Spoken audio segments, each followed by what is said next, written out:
As I understood it, my life in a psychological experiment began on the day I was born.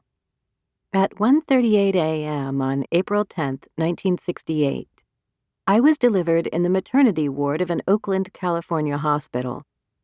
According to my mother, I was a hideous baby. Instead of having two distinct eyebrows, my eyebrows met in the middle to form one long horizontal brow, otherwise known as a monobrow, which, while flattering on the Mexican painter Frida Kahlo or the basketball player Anthony Davis, was unsettling on a newborn. Due to a severe case of jaundice, my skin and the whites of my eyes were a curious shade of yellow, giving me a radioactive glow. And my skull was grossly misshapen, the result of the compression my cranium had undergone as I journeyed down my mother's vaginal canal. Unsure what to do, as if there was anything to be done, or say, as if there was anything to say, about my unfortunate countenance, the obstetrician cut the umbilical cord and thrust me in the direction of my mother. At the time, my father, handsome, athletic, 33, 6'4", from Brooklyn, New York, was a poetry professor at the University of California, Berkeley. And my mother, attractive in a nerdy sort of way, svelte when not pregnant, 30, coincidentally I had arrived on her birthday, 5'11", from Allentown, Pennsylvania, was an English instructor at UC Extension. They had met while pursuing their respective doctorates at the University of Minnesota, and had relocated to the San Francisco Bay Area after my father had secured a tenure-track faculty position in the English department at UC Berkeley. While they intended to start a family eventually, my sister, who was born 3.5 years earlier, had been an accident. I had been planned.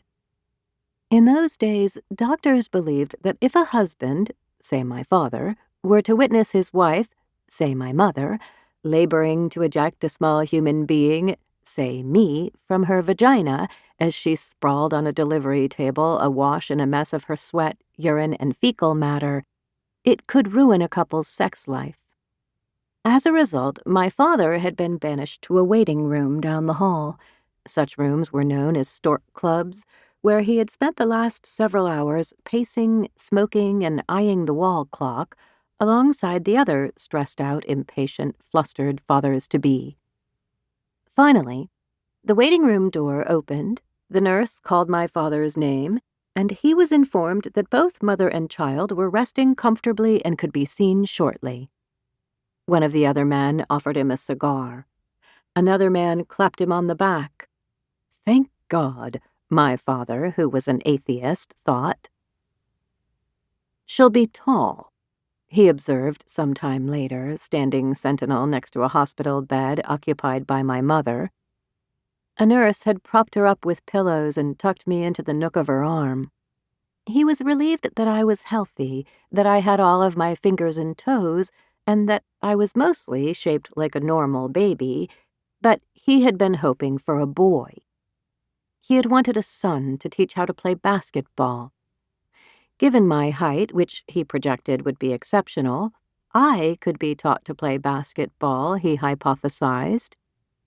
He started planning how to teach me layups.